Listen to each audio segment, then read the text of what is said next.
Guggenheim partners. We're living in an interesting world at this point in time. Over the past 24 months, our M&A team at Guggenheim has had the opportunity to advise on some really interesting transactions which revolve around the intersecting world of retail, e-commerce, mobile technology, and social media. And the pace at which things are moving from our perspective is really amazing at this point in time. You know, the line between e-commerce, traditional retail, has been blurring at an exponential pace. E-commerce sales account for about 8% of US retail sales, up from only 2% a decade ago. And more importantly, online browsing, the way we all look at what we're going to buy and how we research how we're going to buy, accounts for nearly half of all retail sales. Online sales have grown at approximately a 20% compound annual growth rate over the past 10 years, outperforming offline retail, growing at an average of 17.5% annually. And the spread between online and offline growth is a dramatically widening gap. Going forward, there are a number of factors that we believe, and I think most would agree with, will drive continued acceleration around e-commerce and the importance of that in terms of consumer buying behavior. You know, some of the things that we would point to would include, one, internet-savvy young adults are moving into higher earnings brackets and have grown up with the technology in a very different way than myself, our parents, et cetera have. And I think we see that in our own children. Two, increasing broadband availability and the proliferation of internet devices, which introduce new risks and opportunities and just fundamentally to change the game in terms of how we all consume products. Three, social networking is dramatically driving the amount of time we're all spending online and increasingly integrating with our retail experience. Four, mobile commerce is really starting to work. We're all buying things as we're running through the airport or going into meetings, something I think we would all never think that we would have been doing several years ago. And lastly, and perhaps most importantly, the online shopping experience is becoming familiar, personalized, fun. I think you'll hear some of the interesting new concepts that are out there this morning from some of our panelists that really speak to that. You know, I'm delighted this morning to really have what I would describe as the dream team panel as it relates to trends and outlook for the world of e-commerce. Our panelists, I'm going to turn over to provide a 1-minute introduction of who they are and a little bit of their background and their responsibility. And I think we'll get into some pretty interesting questions and discussions in terms of what's going on in the world. On my far right, we have Josh Berman, who's founder and CEO of BeachMint. To my right, Doug Mack, CEO of One Kings Lane. To my left, Jamie Nordstrom, who's president of Nordstrom Direct. And on my far left, Jean-Francois von Kerckhove, who's head of corporate strategy at eBay. And Josh, maybe I'll just turn it over to you to just start with 1 minute on who you are and what you're doing. Great, thank you. Thanks, Peter. Excuse me, a little cold, but great to be here. Currently, over the last couple of years, I started a company called BeachMint, and we're super bullish. As Peter mentioned, some explosive growth is about to happen, and it has been happening with shopping online. And I was finishing up at this other social network company called MySpace, which actually we don't use that much anymore. We mostly use Facebook very successfully. And me and my partner were thinking about what to do next and realized, although Mr. Murdoch's phenomenal, we realized, hey, we wanted to, our backgrounds is to start new companies, and we're kind of internet guys.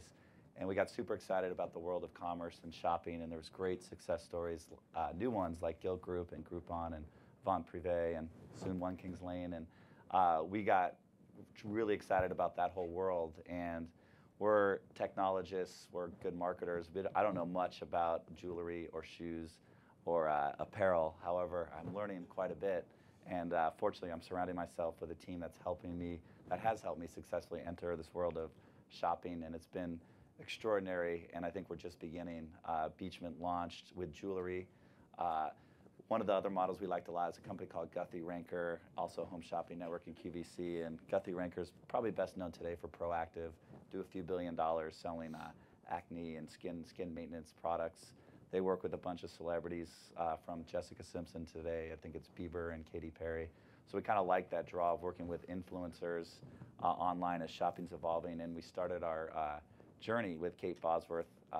Since then, we've launched 4 other lines. So where we have Jewel Mint today, Style Mint today with Mary Kate and Ashley Olsen, Beauty Mint today with Jessica Simpson, and Shoe Mint. So please check out the site. Shoe Mint today with Rachel Bilson. And the other thing we do is we team up with great manufacturers. So I'm actually working with Steve Madden, for example, on the shoe category. And we just announced, I'm talking with Doug earlier, we just announced Home.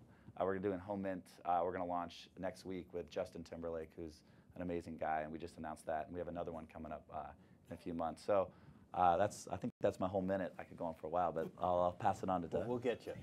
Doug. Good. Doug Mack, CEO, One Kings Lane. Just a little bit of history on the company. It was started in 2008 by 2 great entrepreneurs, Susan Feldman, based out of here in LA, and Ali Pincus. The real vision for the company was there was a huge void in the home market on the web, that consumers really had a lack of interesting choices, frankly, online and offline. And there was a new way to think about commerce to really engage the emotion, hearts, and minds of consumers who are excited and passionate about having a beautiful home and being a great entertainer, to develop a daily relationship, to develop a store that is continually fresh, to help consumers discover unique and interesting product that's different than what you see in kind of the same mass market chains. And it's been a great run. I joined in 2010. We've really focused on scaling the company to a larger audience. We have about 4.5 million members, on track to do about 200 million in revenue this year, about 250 employees, and most importantly, a really, really passionate consumer base who come to us on a regular basis not knowing what they want, but being inspired by something each day. It's kind of serendipity in the shopping process, and being incredibly loyal, repeat customers with us. So we really view ourselves as one of the pioneers of reinventing the commerce experience. It takes advantage of the unique digital data, mobile capabilities of the web that you don't get in any other channel. Good. Jamie? Thank you, Peter. My company's a little different than these guys, real older. Nordstrom's been in business for 111 years now. And we're kind of the opposite of Josh's team. We know a little bit about apparel and shoes and those things. We didn't always know much about the internet. We started our online business back in 1998. And I think like a lot of people who got into that side of the business back then, we've had a number of strategy changes through the years to try and figure out what role e-commerce plays as part of our core business. And I think we'll get into some of the stuff we're working on now, but we're pretty excited about, I'm excited, getting to know these guys a little bit, because the stuff that you're going to be hearing from these guys has definitely influenced a lot of the thinking that we've done about how we're going to be moving our business forward, and how we think about how the customer wants their online experience, the role that, whether it's the urgency from the flash sale standpoint, or the personalized experience.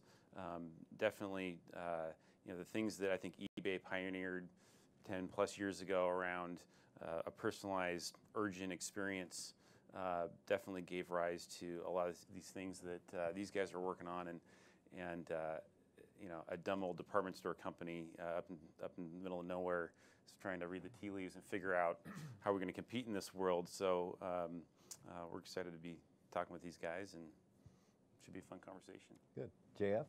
Yes, so Jean-Francois and Kerckhove of JF, as you pointed out, much shorter. So our own strategy for eBay Inc. more broadly, which includes the different business units we have in terms of eBay and PayPal and GSI, new acquisition as well. And from an eBay point of view, we're another retailer. We try to enable commerce and really help consumers be more empowered as they engage in commerce, and also at the same time enable merchants to engage with those consumers in this new commerce paradigm that we'll, I'm sure, talk more about as well in a few minutes. In terms of my team, we look at the key trends, try to develop a point of view about the future of commerce, and inform growth from that point of view back to eBay overall, looking at the startup landscape and the amount of innovation, which is truly staggering right now on the commerce side. And try to really help redefine the future of commerce with our assets. Today we serve about 110 million users across the globe.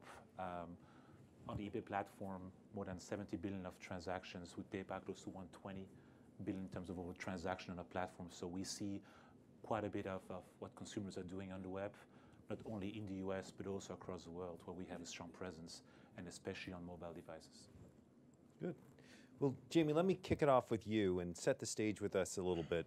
Nordstrom is perhaps known for being the most customer-centric and really storied bricks and mortar retailer.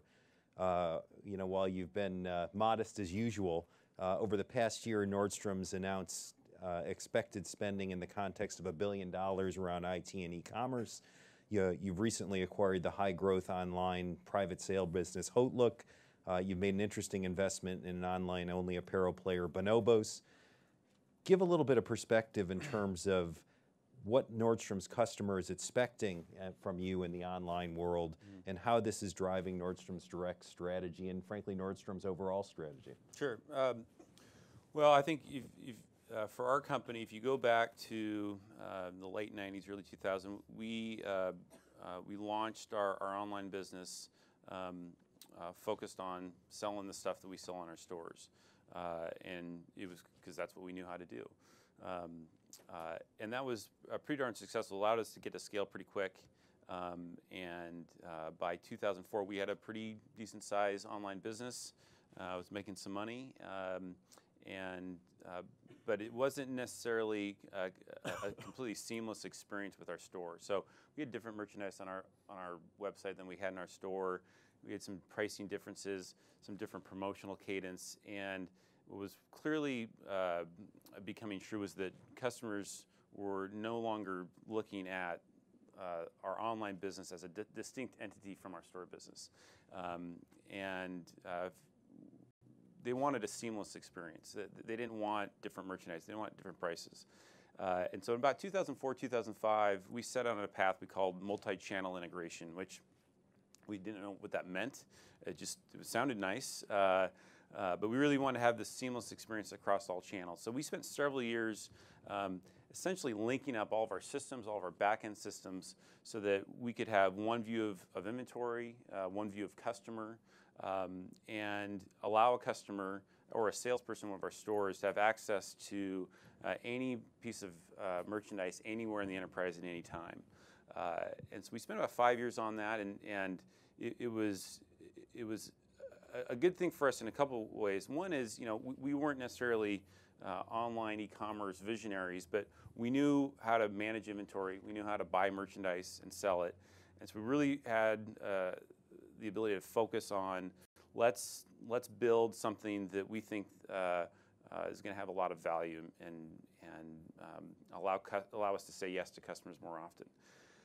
We substantially completed that around 2009, 2010, that whole roadmap. And around that same time, we learned that while much of what we thought was important to customers was true, many of it turned out not to be true. We thought customers really wanted that seamless experience across channels, which is partly true, but more importantly, they want a great experience in whatever channel they're in at that time. So customers shop in the store and they shop online. There's nobody who says, oh, I'm an online-only shopper, or I'm a brick-and-mortar-only shopper. Customers are not loyal to channels. They're loyal to brands.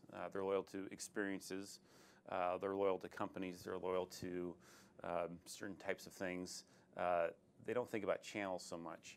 But when they're in a channel, they want the best-in-class experience in that channel. And the same customer could have wildly different expectations about what their online experience should be versus what later that same day when they go into a store, what that experience should be. And we realized that, particularly online, we were not delivering on all those experiences. And it's things like personalization. It's things like, hey, I know you know a lot about me. I know you have all this information about my purchase history. Use it. Use it to make my experience more relevant. We had not invested in a lot of those things. At the same time, the rise of the flash sale business was clearly evident. And if you're listening to customers, you're saying, they were telling you, hey, this is a really cool way of shopping. And particularly younger customers that we want to attract and acquire, these things are much more relevant to them than a much more static experience. So we made a concerted effort, and HoteLook, as Peter mentioned, was part of that, to try and raise our game, raise our talent level, and raise our perspective about what specifically do customers want an e-commerce experience. And it's not about the multi-channel, it's about specifically online. And so we're really focused right now on being a best-in-class in-store retailer and best-in-class online retailer, which is a very different thing than being a best-in-class multi-channel retailer. And so we think that's going to be pretty important going forward. Good. JF, eBay's recently been very active and visible in the media in terms of your mobile strategy. You know, as you mentioned, you just made a significant acquisition of GSI. You're expanding PayPal from one of the largest online payments player to how you take that offline. You know, all frankly backed up, as we saw in your last quarter, by very impressive, solid financial performance. Can you give some perspective in terms of eBay's strategy and frankly a glimpse in terms of where you see e-commerce headed, you know, in the future and eBay's role therein? Yeah, first and foremost, it's a really exciting time in commerce right now. I mean, the pace of innovation is in our minds really staggering, not only in the US, but across the globe. And what is even more striking is the adoption of consumers of that innovation, the pace at which that happens as well. And so consumers are now really embracing the web globally and much more empowered, not just to shop online more often, but just to shop better online or offline, in a physical store, on a website, across multiple devices. And I think that the notion of separating out this online from the rest of your business is just going away. Half of commerce now is influenced by, at least in the US, by web technologies and the online experience. And in the future, we see just as becoming one. It's a new commerce landscape where technologies will just enable the connected store, the connected consumer in new ways. Merchants can't stand still. As consumers use a phone to, even in a store where you used to have an amazing location, to still buy from your competitor, you have to do something about this. You have to maintain this consumer engagement at any point in time. And so they have to embrace this multi-channel, omni-channel world, whatever you want to call it, which drives to even more selection coming online, even higher service levels in terms of being able to deliver things really fast, simple, convenient experiences across all devices. And what is a premium for curation and personalization as well, because how do you handle such a massive amount of inventory when you use a phone where it's much more difficult to browse and to search? Consumers just don't have the time anymore. So we see this notion of infinite selection, step-changing convenience, using multiple devices, and the blurring of online and offline as really critical as well. Curation as with the premium on that, and then and at the same time also a truly global way of doing commerce. I mean, the trends that we see in the US are also emerging across the globe right now, and we have a lot of sellers and buyers who just buy from each other across boundaries as well. So truly excited about that as well. But ultimately, we think that this notion of mobile and the paradigm shift around mobile will be truly distinctive. And from an eBay point of view, how we try to help both the consumers and the retailer is by building amazing consumer services. Of course, we have our eBay marketplace, which is a core destination site, but also with additional consumer solutions like Red Laser for in-store bar scanning, through PayPal with payments as well. And then also with a set of merchant services spanning from demand generation services all the way down to web stores, to payments, to fulfillment, and to customer support, helping merchants, however small they may be, to however large they may be as well, in this new commerce landscape. Good. You know, two of the hottest sectors in e-commerce over the past several years have been what we call flash sales sites and continuity clubs. And it really speaks to the pace of adoption by consumers of these new concepts, as well as the creativity of some of the guys sitting next to me in terms of how they approach their customer and how they edit product for them. You know, these two concepts are basically spins on established offline models. Namely, flash sales are the online version of television-driven home shopping network and QVC, and continuity clubs, you know, are similar to the old Time Life Book of the Month or Columbia House CD clubs. And these two gentlemen have figured out a way to engage us all and purchase more product, I know at least personally, than I ever would have feeds a little bit of my ADD personality that I could be buying stuff while I'm on a conference call. So I thank you, Doug, for that. I'm buying I'm buying my art for my office and my bowls for my home while I'm doing other things. But Doug, maybe you can kick off a little bit. Can you describe the opportunity you saw in the home furnishings market and why the flash sale format is working so well for you in your category? Yeah, totally. I think there's a couple of angles on it. My last company was a service provider to the e-commerce industry, Scene7. So I worked with 1,000 retailers on their commerce strategies. And I began to notice a real incrementalization in the mentality. And I think often when there's a new media, there's a literal transition from the prior medium. So when you look at what happened in e-commerce kind of the first decade, it was largely taking that offline print catalog and saying, hey, how do we get this print catalog and get it online? I'm sure Nordstrom lived through this. Yes. Okay, now we're going to expand selection. Okay, great. I'm going to put a good search engine on top of it so it's easier than the print catalog, but I can really search it. And then I'm going to work like hell on the delivery side of things to try to get it to you a little bit faster. So while there's been a huge, I think you mentioned 8% of retail now goes this way, I can't say that's a disruptive way to think about using everything the internet has to offer, but it's basically taking the print catalog model and shifting a lot of your print catalog customers online. I bet it'd be interesting if you overlaid the growth of e-commerce, you'd probably see a shrinkage in the catalog model. So I was sitting, I sold my last company to Adobe. I was sitting in a corporate job there and basically was like, there needs to be a line change in commerce to fundamentally take advantage of what the web can do. So along came One Kings Lane. It was a very small company, 29 people, $1 million a month in revenue. But what I saw was totally rethinking the consumer experience. So one thing you can do on the web that you can't do offline is you can change your shelves every day. You can't mail a new print catalog every day. Nordstrom can't change their planogram every day. It would be total chaos. But in a digital media, you can actually say, hey, I can change my shelves every day. And why is that interesting? Well, when you look at offline, or you look at other online things outside of commerce, MySpace, Facebook, Twitter, consumers have become trained that every time I come to these sites, it's a different site. There's new content, there's new information, there's new media.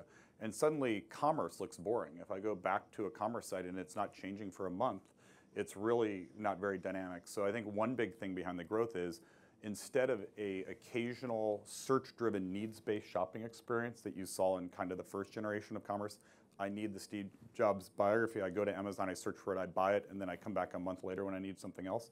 We've changed that relationship with the customer to say, hey, come back every day, there's a new treasure hunt.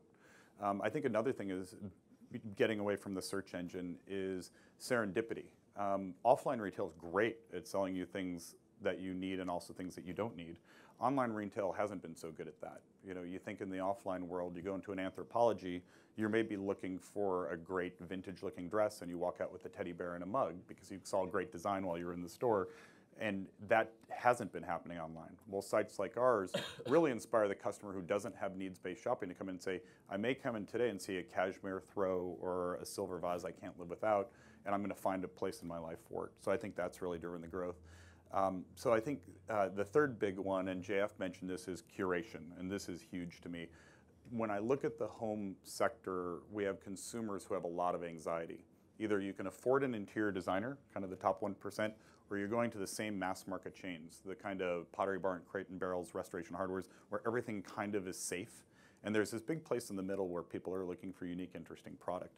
And what we've basically done is we've abandoned traditional commerce, which is all about selection, and instead say, with curation, every day, everything we launch is great taste, great quality, and great value, so you cannot make a mistake.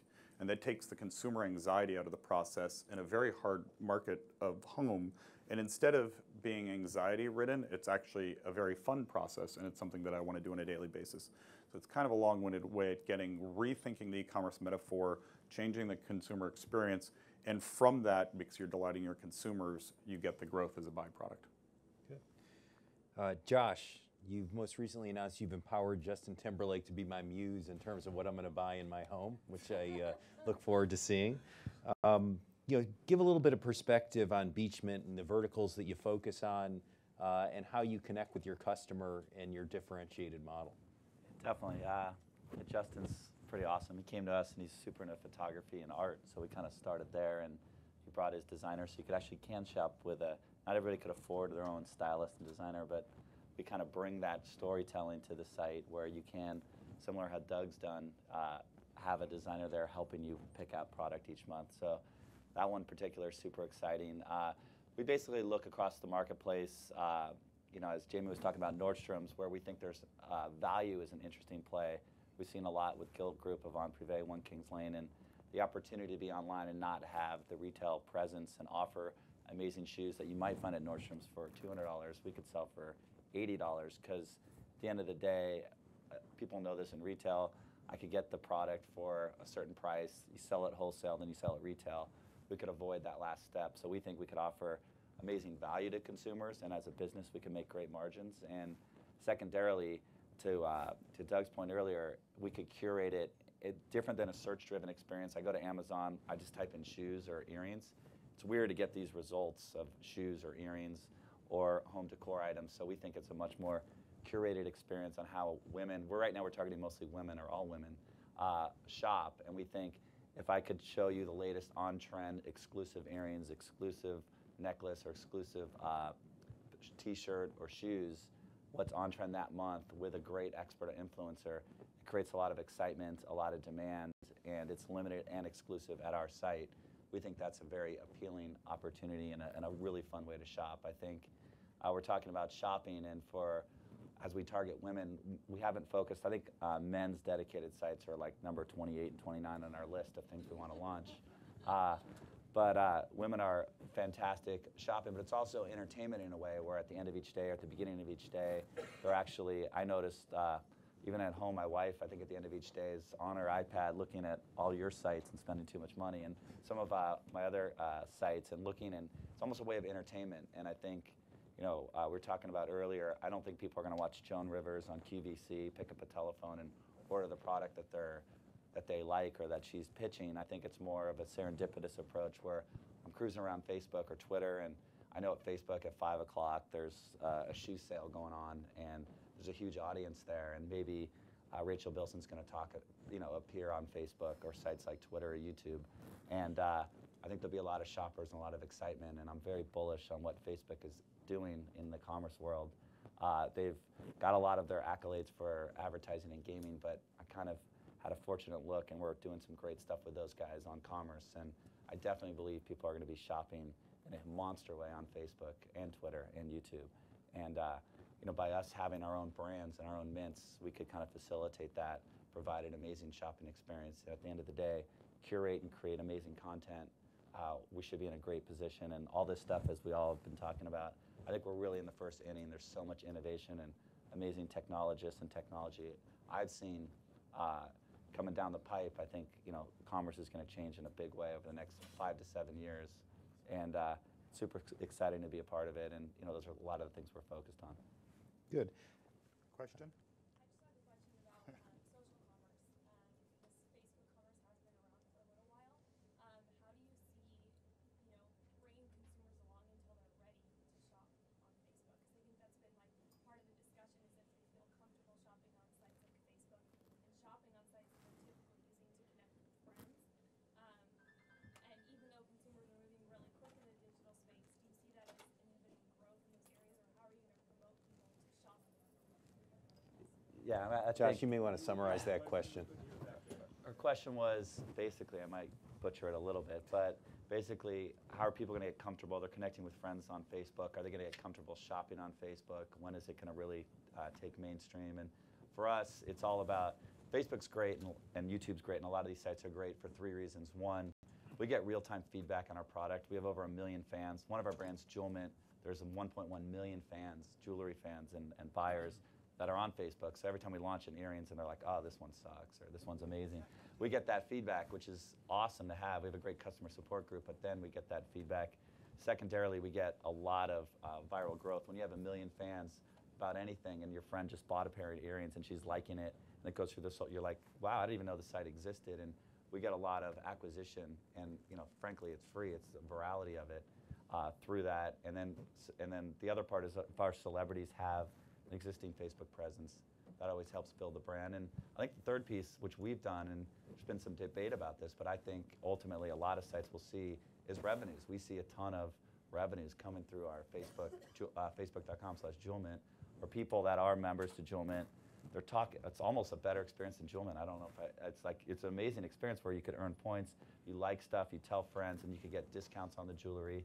It's almost like an amazing experience where people are shopping and loving shopping, where it's generating a great chunk of our revenues each month. So I think it's just getting started, to your question. And I think over time, it's going to be more common to not only play games on Facebook, download apps on Facebook, but actually shop and do things you enjoy to do, including connecting with friends.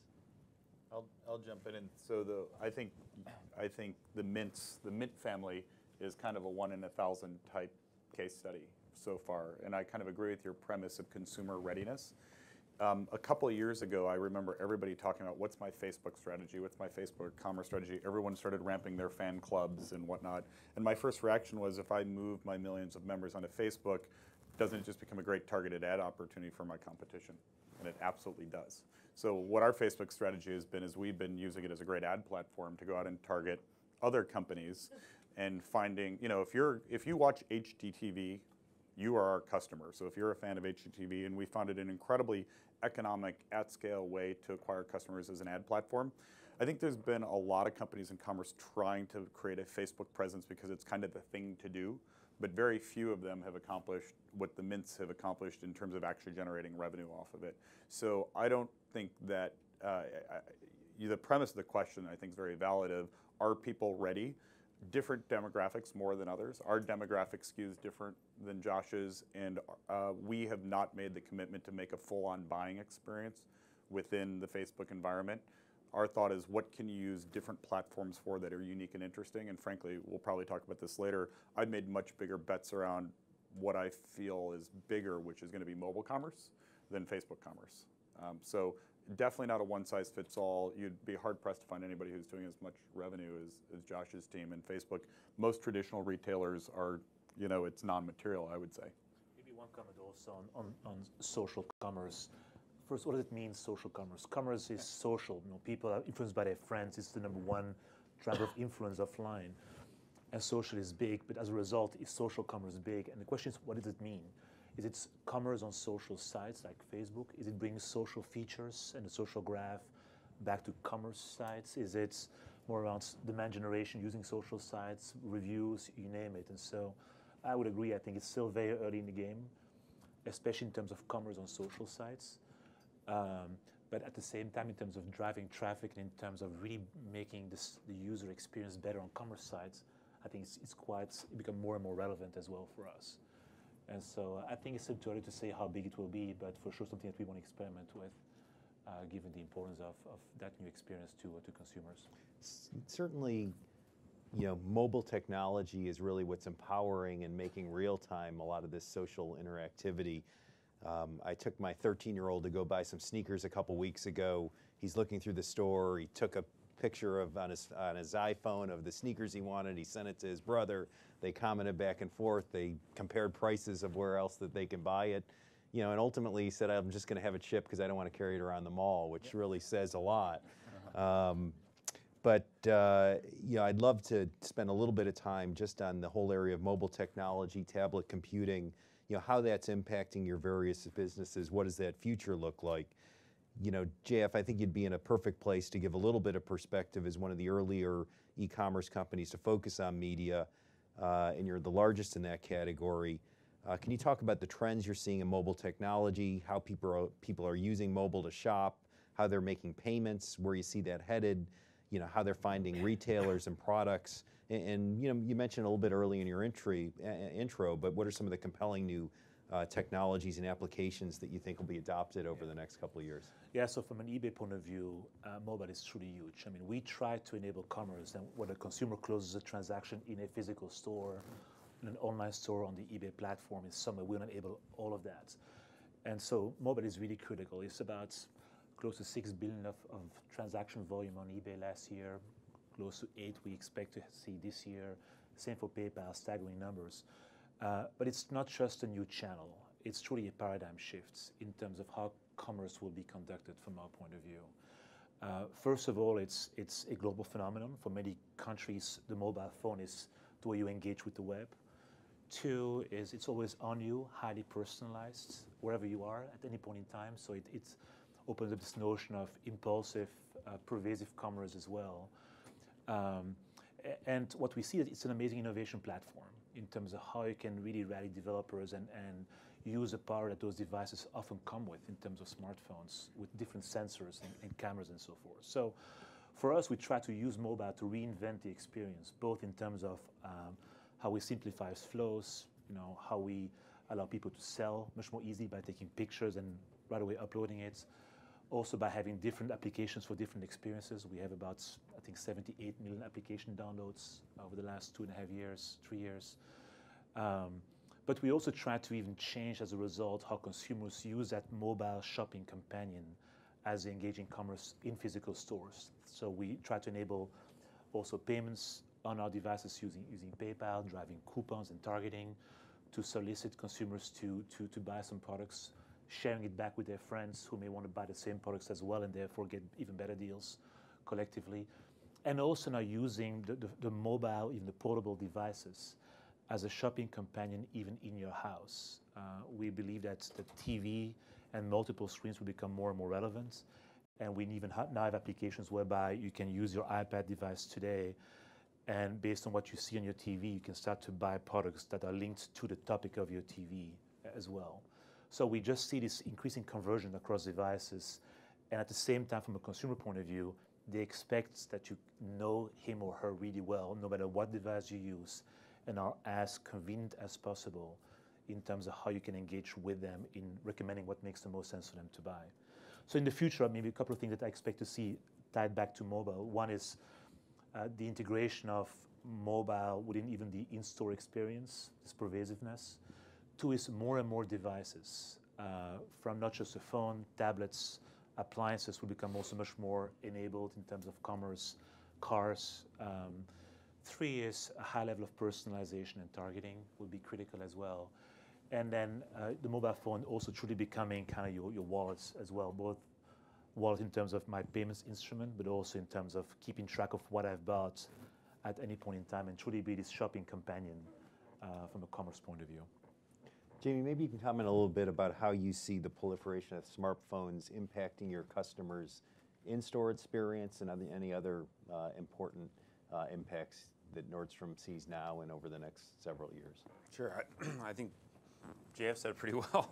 Our deal at Nordstrom, it's about service. We've had long-standing focus on service, and the way that you deliver service changes, and the way that the definition of what customer service means today versus 30 years ago is very different. We think that customers are going to define great service by a high level of personalization going forward.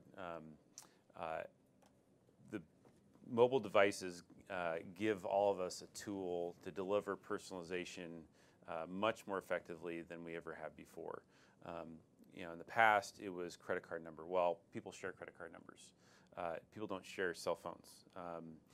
Email addresses are not that useful, actually, for personalization.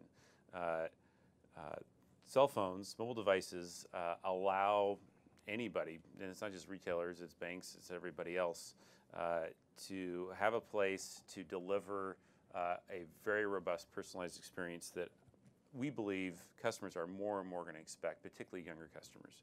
So whether that's the loyalty program, it's personalized recommendations, it's order history, it's everything else, it's all going to be there on your phone, in the app, whether it's the PayPal app or the retailer's app or whatever it is. And the retailers that are going to invest in the back end of that to be able to deliver that personalized information, I think are the ones that are going to win. Clearly, if it's an e-commerce focused business, that makes it pretty easy. A multi-channel business, it makes it tough because we've got $1 billion online business, but 90% of our business is done offline. It's customers walking through our stores. We have great relationships with those customers. We know a lot about them. We don't use it very well today.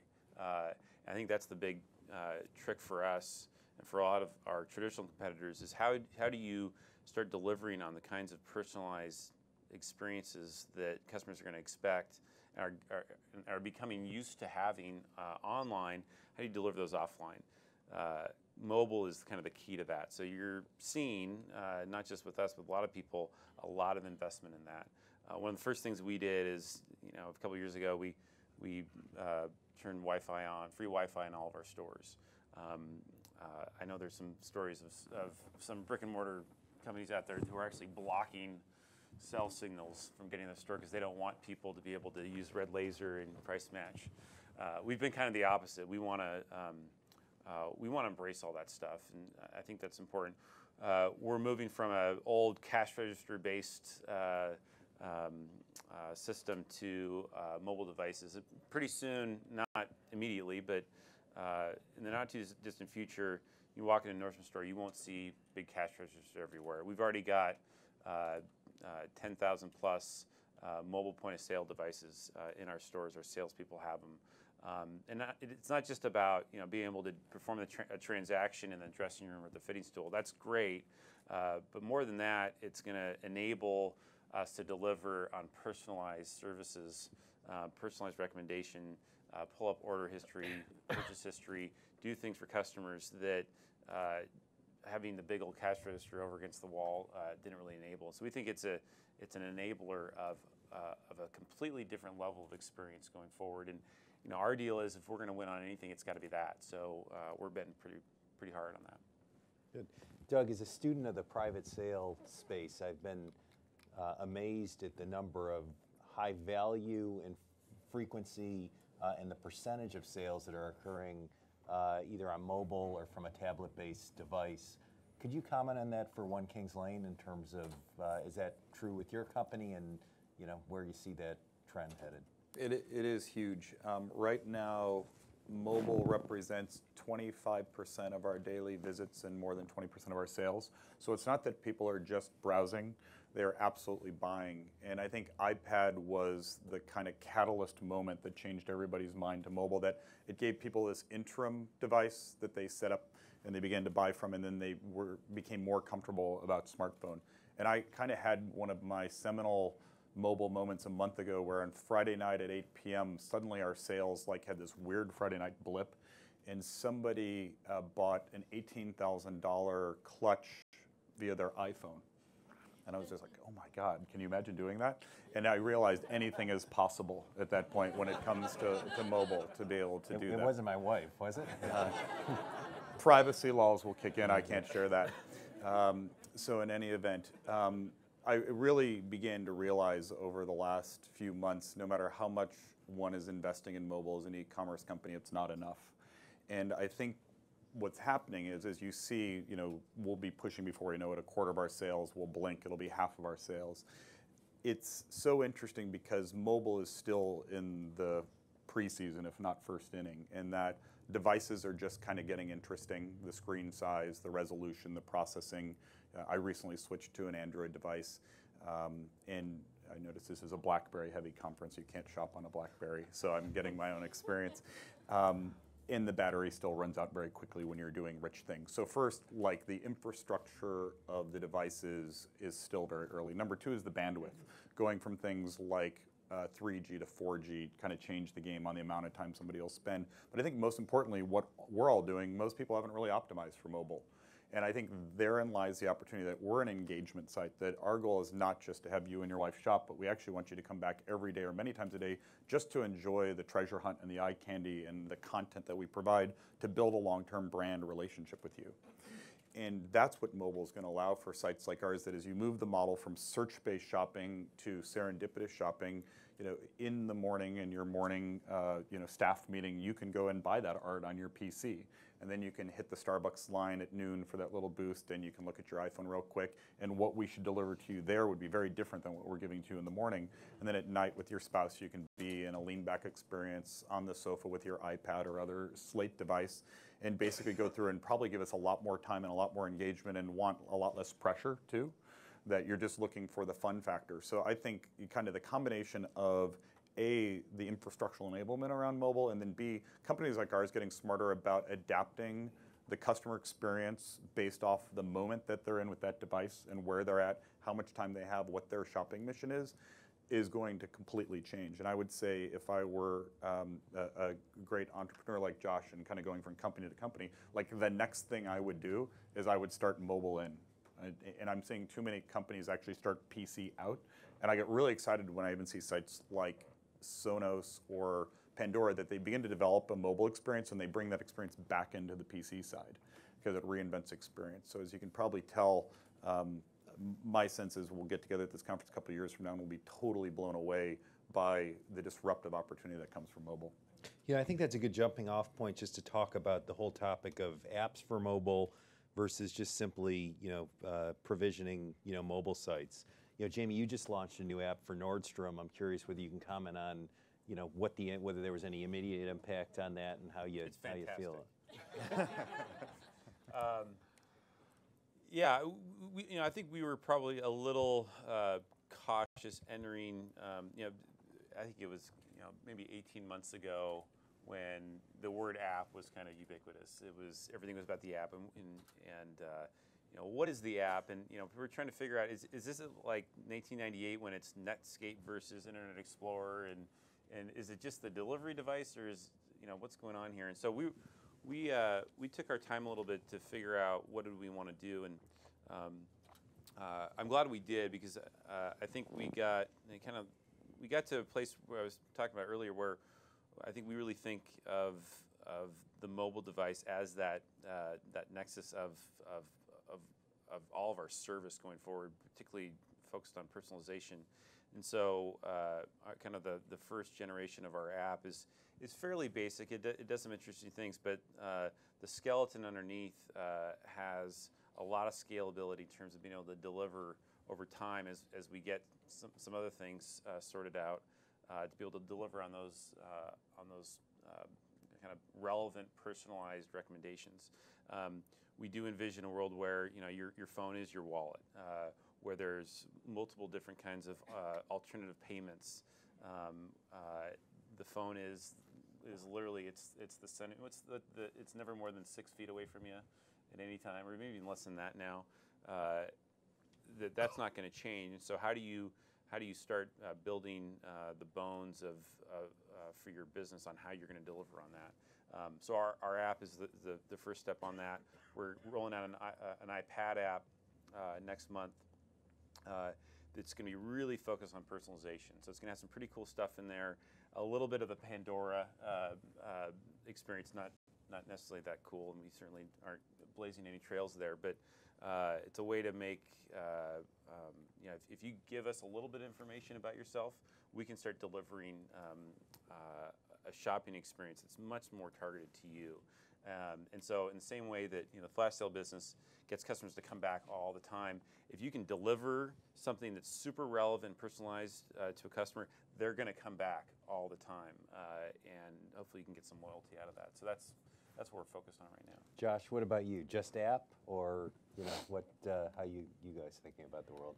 A lot of things you guys touched on, both with mobile and the app, is absolutely critical. And you're right, we're just kind of exploring it now. I think as we're producing, every piece we make of jewelry or shoes has content around it, and I think people are going to, as JF said, I got the initials.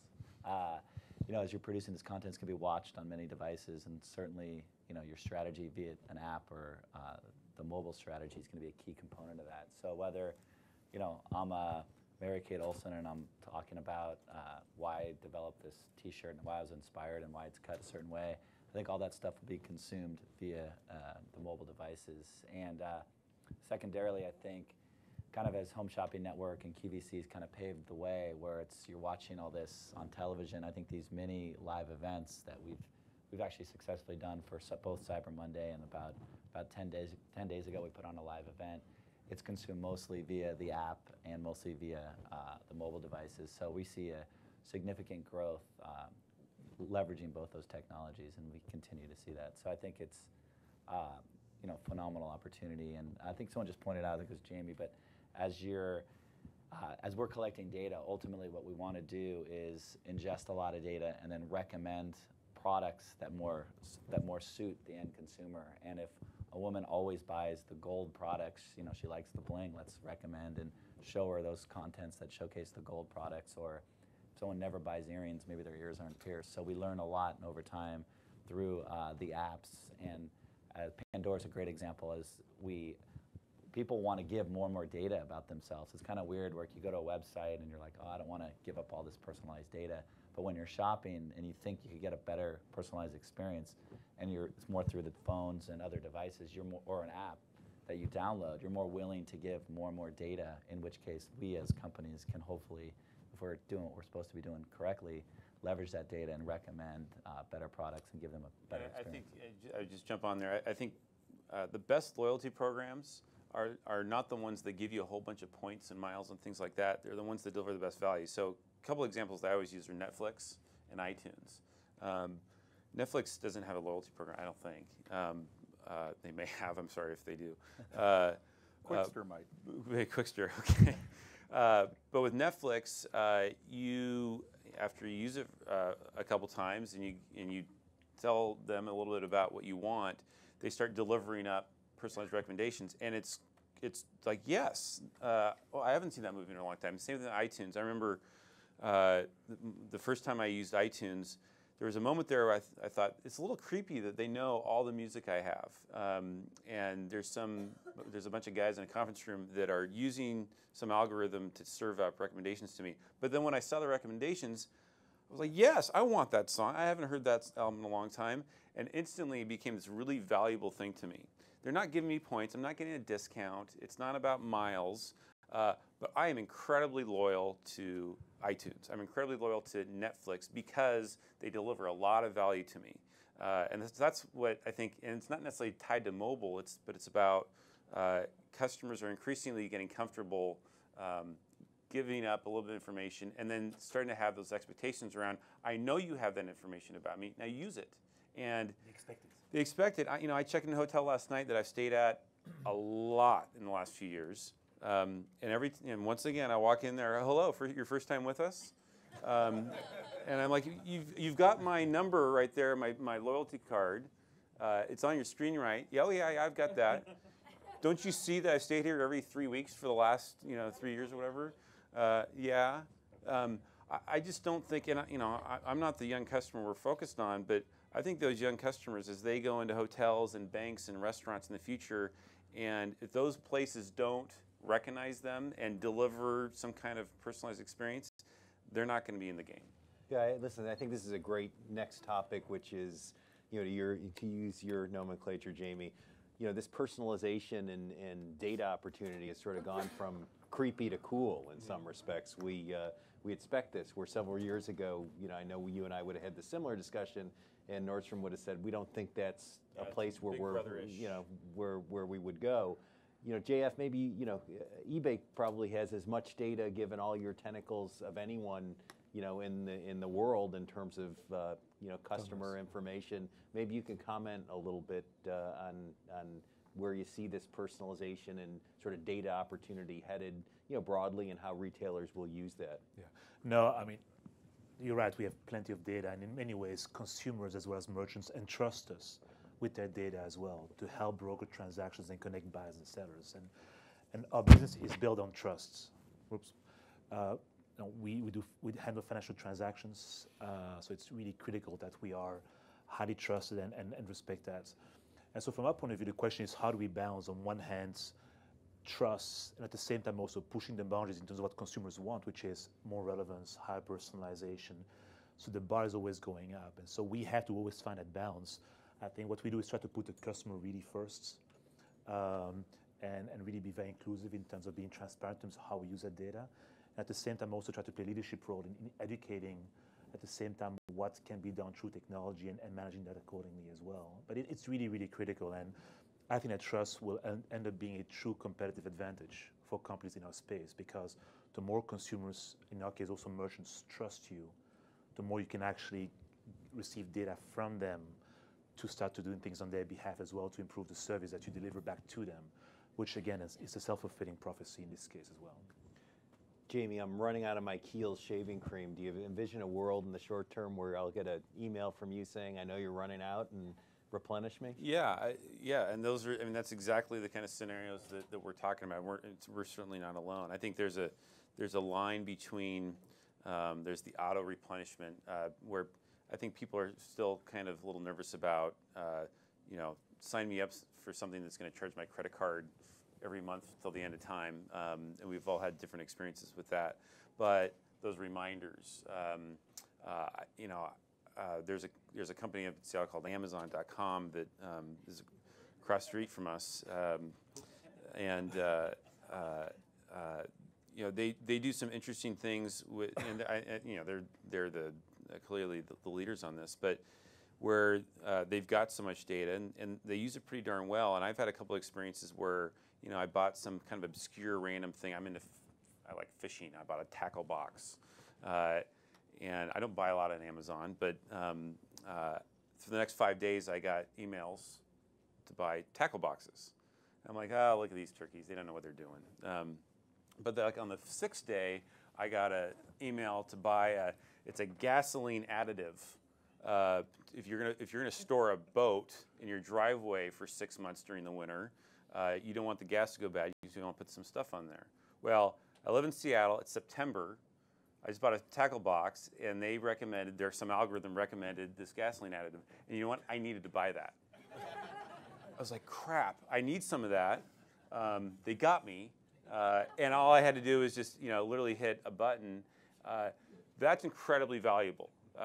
And how obscure is that? I mean, some algorithm made the connection between people who buy fishing gear also buy these, gasoline additives. I think it's the same thing with the shaving cream and pretty much anything else that we buy on a regular basis. That if retailers can figure out how to make it easier, how to make it more convenient, they're going to get more of your business. And I think, back to the Netflix example, they figured out a way to make a better mousetrap for video rental. Convenience back when, in the 80s and 90s for video rental was having a store in every corner. That was pretty darn convenient. Remember that when all of a sudden you never had to drive more than 3 blocks to rent a movie? Like, this is great. Welcome to the future.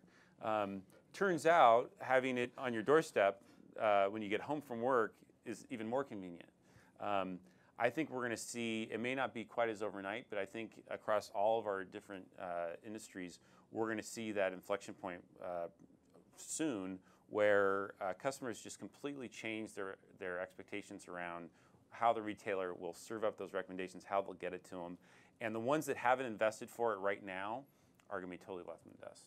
Yeah. Do you mind if I jump in on that a little bit? Sure. Along with mobile, I think the intersection with big data is the future of the consumer web. I think it's that big. And what was interesting to me with One Kings Lane that was an early aha moment for us is we're a membership-driven site, so everybody has to log in. So as we go to a device-centric world, all of my customers log in no matter what their device is. We can develop a universal profile on that customer no matter where they're at. That's a really interesting thing. Number 2 is every day we encourage all of our members to come back, and every day we change the product. So it's this daily science experiment of each day when you put all your members in front of new product, what are people looking at, what are they buying, what are they abandoning, what are they sharing, what are they posting to Facebook.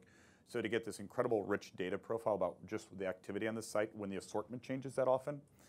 And I think the implications of that play out are on a few parts of your business. One is buying totally changes. You go from a push buying, and Nordstrom can probably relate this, you go from push buying to pull buying, which basically means on any given time period, I can say, where are we over-indexed or under-indexed? Get used to this word indexed. You're going to hear it a lot in the years ahead. Do we have too much contemporary, too much traditional, too little modern? Do we have too much art, too little lighting, too much high price point, too much low price point? So to get a daily honing on what does your audience want through data to go source smarter and bring back what your audience wants is huge. Number 2 is, I think, in a business like ours, everything we buy, we curate above the bar. But at that point, different people are going to have different tastes. You might like something very traditional. You might like contemporary and really well priced. How to then begin to match both marketing communications and site experiences, and then really importantly, smaller mobile experiences to the individual taste and preferences. And the number 3, and probably slightly more controversial, is I think going forward, you score your customers. There is definitely the epic Nordstrom stories from 107 years ago of the customer's always right, and they bought it from Sears, and they walk in. That's a lot. Well, no, this happened in year 107, though. 4 years into 4 years ago. the great story of buying it at Sears. You walk into Nordstrom, and Nordstrom takes it back, and then they walk it back over to Sears for you. Because of data, your visibility to who are your high-value customers and who are your value-destroying customers, we're actually in mode right now, we have VIP customers that we have no policy for. We will do anything, ignore the site. And our customer service reps are empowered to act upon that. And we have other customers that we terminate their membership because they actually make the experience, they hoard things in the cart, or they're serial returners that take things away that other members might have gotten if they hadn't been in that mode. And I think data actually allows you to be much more surgical about who's a good customer and which customer actually negatively impacts the business model that cascades into your entire membership base. And so I think this only becomes more important going forward in a mobile world where we have less screen size to work with and premium on relevancy goes up. And it was interesting with what JF was saying, like I spend 0% of my time thinking about privacy and those type of concerns, because as long as I'm using that information on my site to better that customer's experience, if they are offended by that, I think then they shouldn't use our site anymore.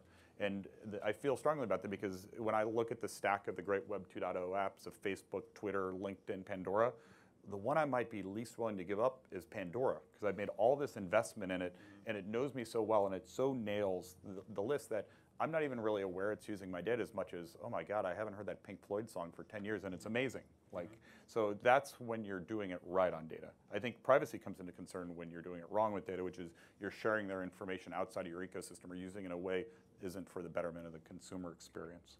So I think we're like violently aligned on this. Good. Well, you know, this whole panel on this topic is one where I know there are a lot of questions. I see various people jumping out of their seats in the audience, so I want to make sure that we leave time for the audience to ask a couple questions. And so I think we've got someone with a mic that's going to walk around. I think there's one question in the back of the room here to kick off. Yeah, question for Jamie, and just a comment. I think I'm staying at the same hotel you are. No. Is this not, for Nordstrom, really a zero-sum game between bricks and mortar and the new world that you're helping to create? And if not, is there a tension in the organization between the two parts of the business? So the cannibalization question, it's a good question. We started talking about that 12 plus years ago, and the answer is absolutely not. We're not worried about cannibalizing our store business versus our online business. We're trying to cannibalize the guys across the street. I use their name when I'm talking to our team, but I'm not going to use it. It is not a zero-sum game. Our online business fourth quarter was really, really good. We crushed our plans. It was great. Our store business also crushed their plan. And so we've demonstrated, at least for us, I can't speak for anybody else, at least for us, there is absolutely no issue around cannibalization. We're out to compete for customers' business. There's a whole bunch of 25 and 30-year-old customers out there right now. We're trying to figure out where should I shop? And we want to compete for their business. We need to figure out how are we going to be the destination for them. There's a lot of choices on where to buy all the stuff that we sell, obviously, online and offline. And we're focused on that customer. How does she want to shop? What products are relevant to her? What promotions are relevant to her? And if we do a good job on that, then we don't care which channel she shops in. We want her to be loyal to Nordstrom as opposed to somebody else. So, short answer to your question is no, that is not an issue for us. And I think that if there's any retailers like us left thinking that way, and there are, they're going to organize their business and their organization in a way that is not going to allow them to go after a lot of these opportunities. And I'm not going to, but I could give you a bunch of examples of retailers out there that have a lot of siloed different businesses, all going after the same customer and trying to compete for those dollars. I think that's a very late 90s way of approaching it, and I don't think those guys are going to be very successful. How about over here? 1 minute for the mic.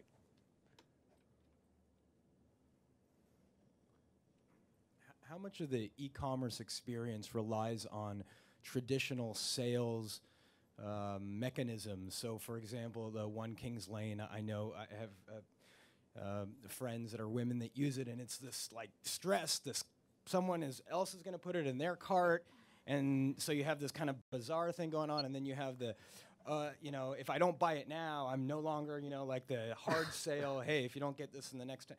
So how much, and those are just small examples, I don't mean to be picking on One Kings Lane, but how much of that kind of those kind of traditional or retailer point of sale, whatever you want to call them, type mechanisms are leveraged in e-commerce, and is it even worth going down that direction when you're thinking about your business plan? Yes. So it's kind of getting back to marketing 101 of create a call to action. I think with sites like ours, and I think it was very interesting that Jamie mentioned eBay kind of casts the mold for this, because I really believe this, the notion of creating urgency, scarcity, fun, something that makes it other than I can kind of go and I can kind of wallow in my decision is extremely important. And we've empirically tested this, that we've run sales that we've gone out and we've gotten way too much supply. We've run sales where we take everything that's sold out and we sort it to the bottom at certain points. And the notion that I have to act or I will miss out on the opportunity is really, really important and core to the experience. I think when you have a business like that, that is not to be abused. You have to absolutely have high integrity that truly, if I only can find 5 of this vase, there's 5 of them and the first 5 people buy them and get them. What I would certainly hope is no one would ever game it. Like in the early days of flash sales, you brought up a couple of the early entrants, people would like fake the membership. And I saw somebody who did this again, felt like 5 years ago to me. You'd sign up and you'd get an email saying, your application for membership has been entered for a consideration. Then sure enough, 24 hours later, you'd be accepted as a member. And I think stuff like that's really bogus. So I think you have to be genuine. You have to really think about your brand. But at the core, like we do think about how much product we source and how does that fit with the needs of our member base. And being too short is bad because we've underdone sales, and being too long is bad because we've kind of ruined the urgency in the equation.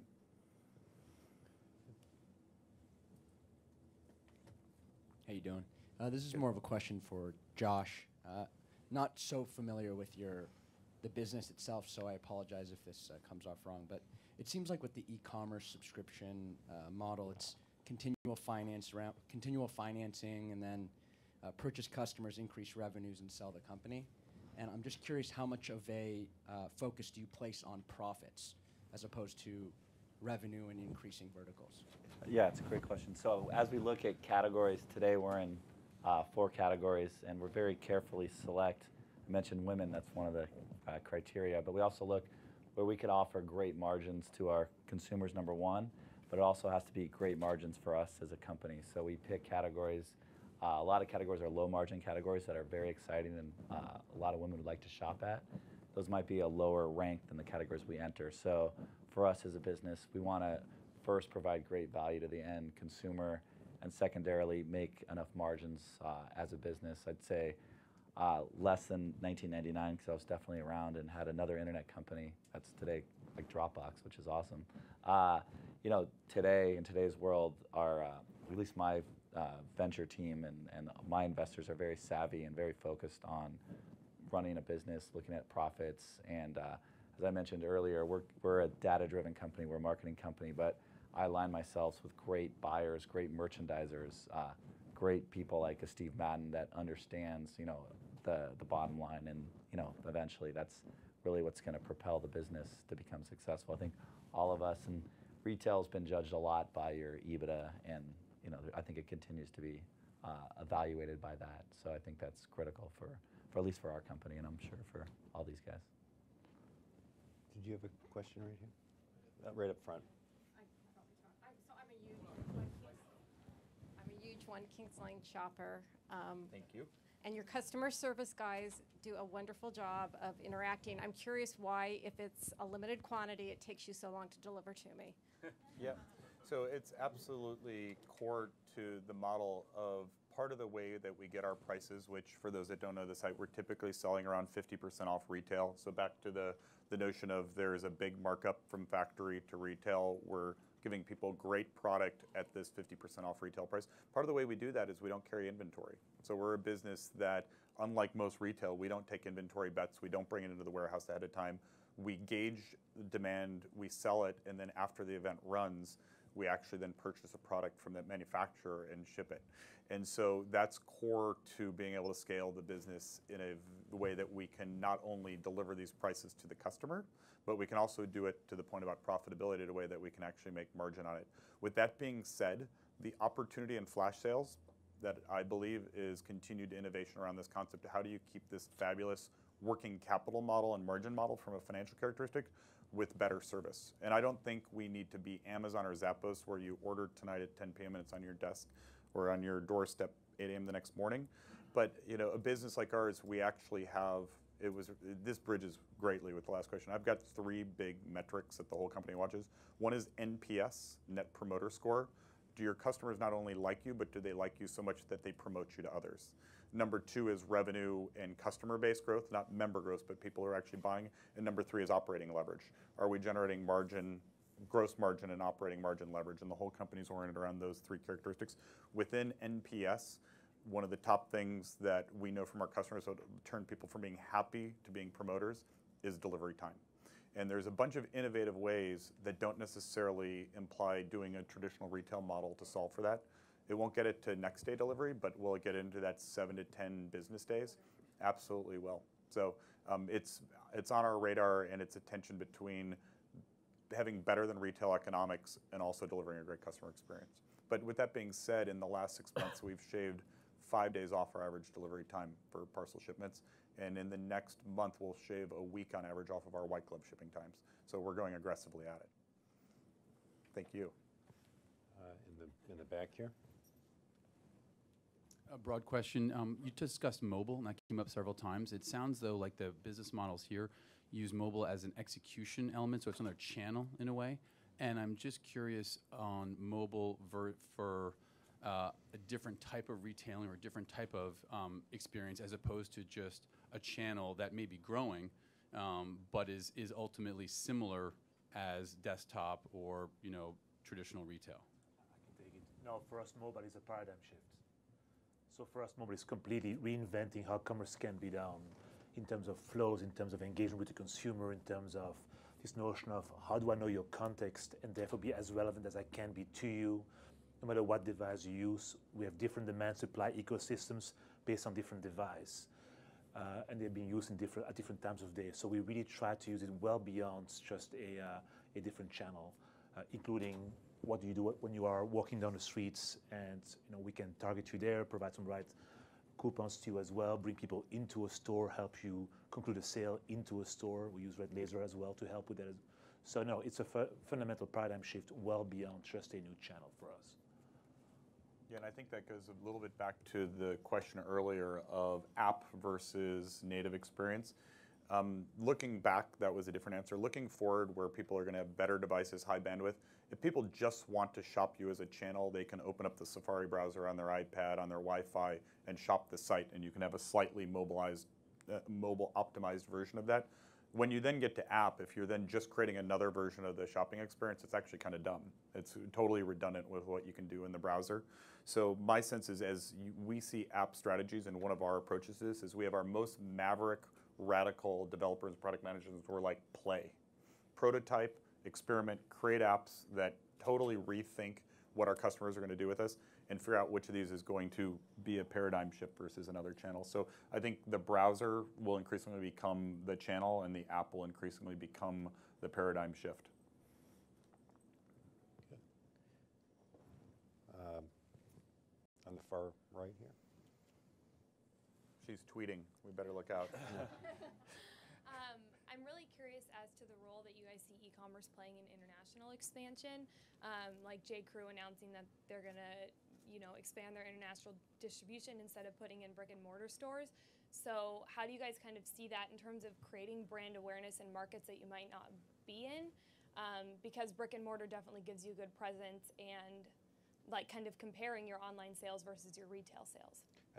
I'm not sure your mic was working fully through it, but I think the question was how does this empower international sales? And JF, given your GSI acquisition and what we know is happening with retailers and brands, maybe this is a good one for you to just give us where you think that is all headed. Yeah.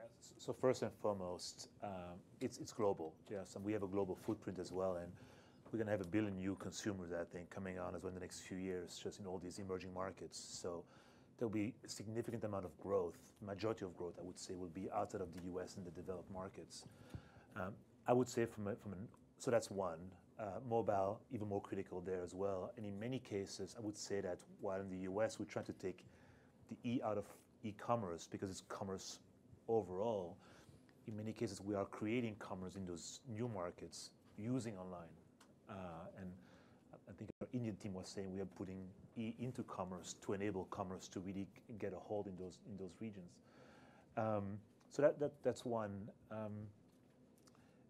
When we talk with GSI, with our other assets to help merchants go international, what we are seeing is that usually the brands are much more eager to do so than the multi-brand retailers, department stores. It's a different competitive dynamics as well. Plus, you also have some brand issues and distribution rights that you have to deal with. But clearly, the brands are very eager to extend in those new growth markets. Jamie, I don't know whether you want to comment. Yeah, I think that's right. Clearly, well, it's the same truth for international as it is in the U.S.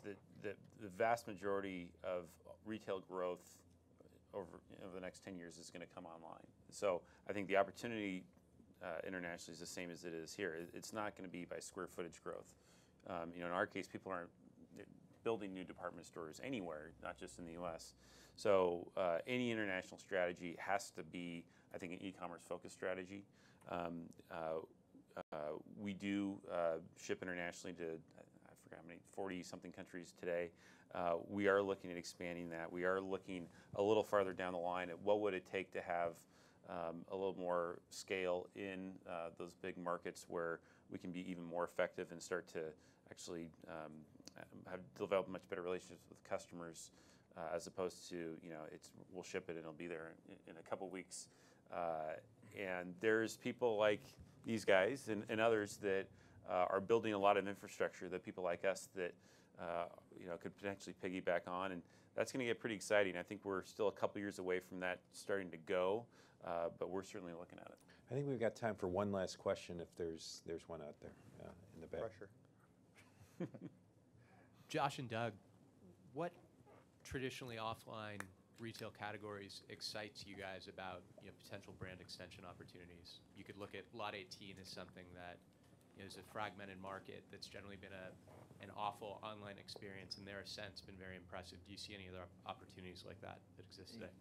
Yeah, definitely. There's some awesome categories. You're like all of them. No, we gotta prioritize. But wine is actually one of the top ones. As you're thinking about wine and people are curating, bringing you wine, you think about a serendipitous or authentic influencer that can recommend if you're into Pinots or Cabs or whatever may be it. And not just wine, but a lot of beverage choices, I think can be curated where it's limited, it's exclusive. So I think that I'm pretty big fans of Lot 18, and I think there's even more opportunity in the wine space and the food space, frankly, where you could get meals either delivered to you frozen or fresh and recommended. And the other one I like a lot is wellness. I think all of us, either want to lose weight, diet better, stop smoking, maybe have high cholesterol, whatever it is, it's very personalized. And as you input, going back to Pandora, you want to have a better health experience or a wellness situation. I think many people look to improve that in their life, and I think that's another awesome category. There's, as Doug said, there's a lot. Those are some on the hit list. I think, Victoria's Secrets is another great example. Those guys have dominated the catalog space in intimate apparel and swimwear and other categories. I think there's a great opportunity as well in that space, as well as the parenting space. A friend of mine, Brian Lee, just started something with Jessica Alba, an honest company, kind of focused on eco stuff. And I think the whole parenting space is interesting when it comes to apparel or education toys for your children. And depending on their age, I think it's interesting where you could recommend and give your family or give your child a age-appropriate curated experience rather than going to Amazon and typing in Baby Einsteins. I think there's a great opportunity that a lot of smart people could figure out how that shopping experience could turn into. See, I said you'd say all of them. That was the top five. From my point of view in this, I've been the contrarian e-commerce that I think there was an era of the web where the Amazon and eBays were born, where you could be horizontal and successful at a lot of different categories. And for our company in particular, U.S. home decor is $158 billion annual U.S. spend online and offline, with about 10% of it online, and that's going to grow dramatically over the next 5 years. So I've been very focused in the company of, we have a member base who loves us, is passionate about the home. There are tons of categories in the home, ranging from accessories to kitchenware to lighting to art to area rugs to furniture, and the list goes on. And so we're just sticking to our knittings. And even back to the international questions, U.S. home e-commerce, never done great before. Let's be great at that first. There's certainly other categories. I actually am not a big fan of food and wine. We dabbled with that a little bit. Tough margins, tough fulfillment, and tough online versus offline differentiation factors. So we'll talk a little bit. Some of those other ones sounded really good though. But for our business, we definitely feel like to be a category killer in a vertical is a huge opportunity going forward. And certain of our competitors, I've seen them go into great web categories and begin to nail it, then get distracted in getting in lots of categories, and it's actually left their flank open to new companies that have come in and really competed with them. With that being said, the way you're going at your model, I'm a much bigger fan of a horizontal strategy. Yeah, I think one last thing I'll add to that is, we're talking about data. It's almost what you don't want to market to people as well. Like, I want to know Mary Jo in Kentucky has 2 kids and a dog, and she doesn't really care about spending $20 on jewelry. I don't want to market to her JewelMint on her mobile device or anywhere. She's going to buy something for her dog, and that's really kind of where we're going, to ingest a lot of information and then recommend great curated limited products that they particularly want to enjoy. And I think it comes back to talked a lot about data and the different devices. I think that's what it's all about, what to not to market as well as to market to people. Good. Well, listen, on behalf of the Milken Institute, I want to thank the Dream Panel for really getting together here today. It's been a terrific discussion. I'm very convinced at next year's panel there will be as much evolution and change around this space and interest as we've seen this year.